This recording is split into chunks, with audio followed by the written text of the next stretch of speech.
নলিনী বাগচি সেতু বালিঘাট আর বালিঘাট সেতুতে দাঁড়িয়ে কথা বলছি। এই সেই সেতু যে সেতুর উপর সম্ভবত 2019 সালের 29শে জানুয়ারি একটি সরকারি বাস একেবারে ব্রিজ থেকে সেতু রেলিং ভেঙে একেবারে জলে আশ্রয় পড়ে এবং তাতে প্রায় 43 মানুষের সলিল সমাধি ঘটে।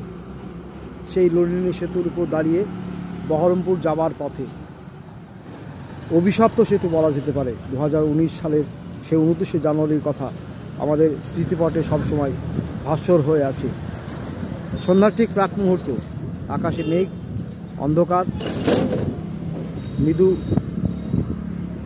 শীতল সমীরণ, আর এই মুহূর্তে নলিনী সেতুর উপর দাঁড়িয়ে ভিডিও ধারণ করছি।